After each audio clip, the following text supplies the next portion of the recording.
What's up, gamers? Me here. Welcome to the fictional country of Australia. But where, why, and most importantly, who is Australia, you might ask yourself. Well, all of that will be discovered through this torturous journey I will take you on for the next 10 minutes. But let's start with why and what is Australia?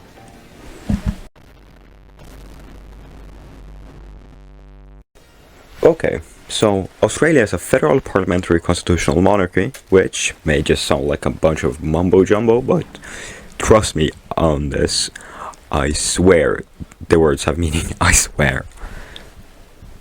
Well, what they actually mean is that they have both a parliament and a monarch. And this, in this case, a queen. No, wait, it's a king. She's dead. But, anyway, wouldn't that mean that there would be a conflict of power? Well, actually no. This is because the king or queen has zero political power. Nada. But, hey, you might ask, who is this king? I've never heard of Australia having a king. Well, that would be because their king is the same as England's, who's in this case King Charles. This is because the British colonized Australia in the late 18th century. But, why would they do that? Well, it's simple. They wanted a place to house their growing criminal population, and what better place to do that than the new continent they just discovered, where they could build a new civilization. Anyway, back to the point. Who is actually a person of power in this upside down country?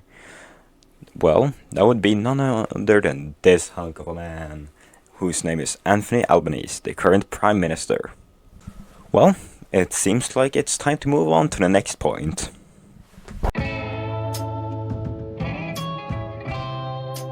Okay, so what and where is this funny little country? Well, actually, Australia is the sixth largest country in the world.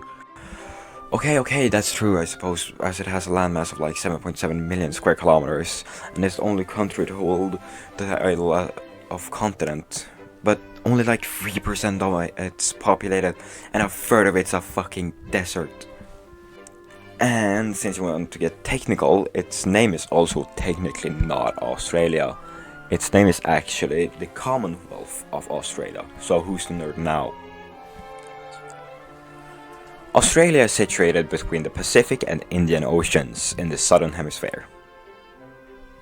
And like the rest of the world, they have their own currency, which in this case is the Australian dollar, which is worth about 6 parts of an American dollar.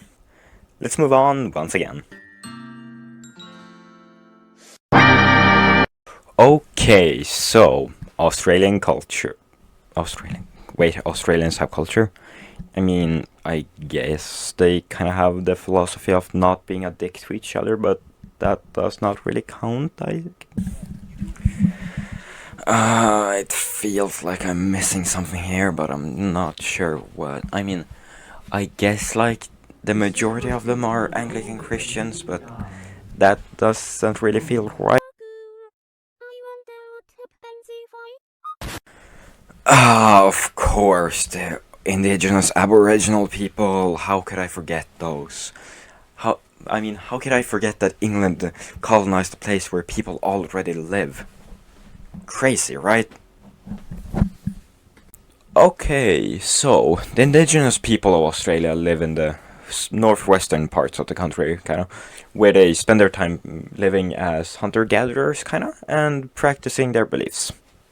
These beliefs focus on something that have been translated to dream time, and, what is that? Well, I'm here to explain it. In short, dream time is what to the Aboriginal people when the world was created, but hey, that's not all their culture focuses on, of course. They also have many traditions, including the Bora, which is when young boys become men.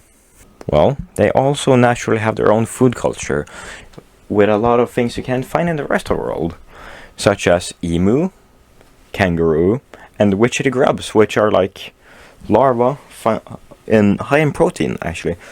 And you might think, ew, larva, that doesn't sound any good at all, but according to what I've heard, it's supposed to taste like almonds. Well, since they are hunter-gatherers, kind of, they have their own medical practices. One of these being pituri, which is a combination of leaves and wood ash. If chewed on, this mixture has the properties of kind of a stimulant, or after extended use, an antidepressant actually.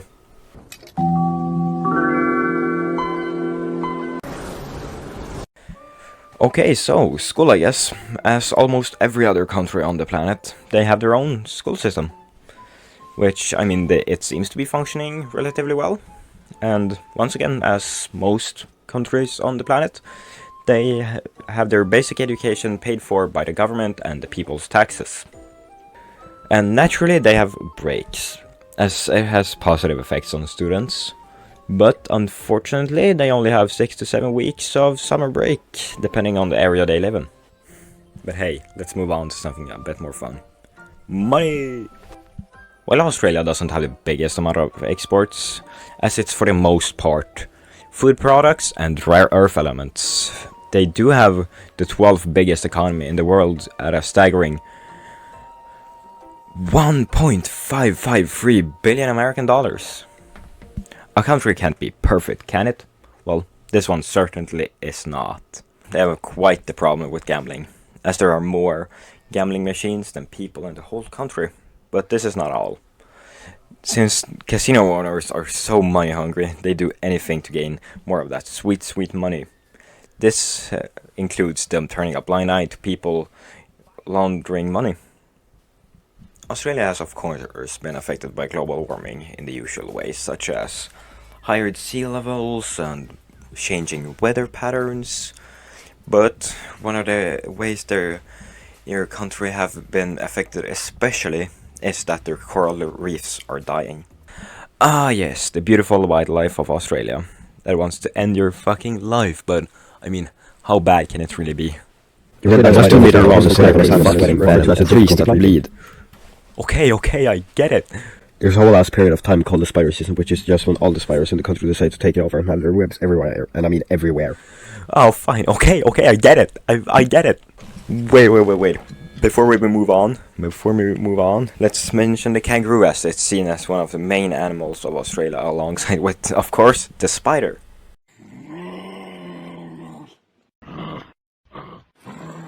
Alrighty, what's next on the agenda? Well, it seems to be famous people.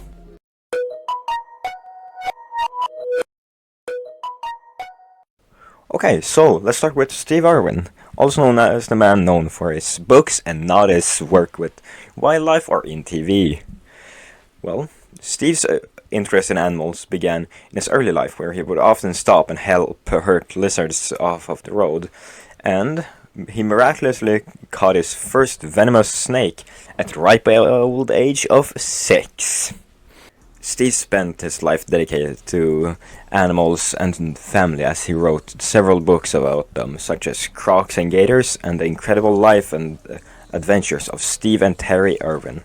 Well, I guess let's move on. Next we have the famous scientists William Lawrence Bragg and William Henry Bragg, who together constructed the first X-ray spectroscope. This father and son duo later received a Nobel Prize for their invention.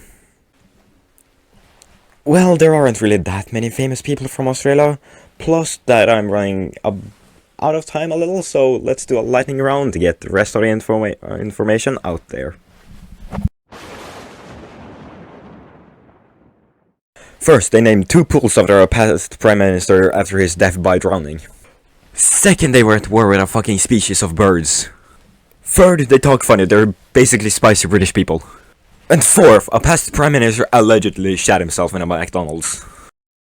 But hey, that's all we have time for today, so bye. Don't forget to comment and like and subscribe.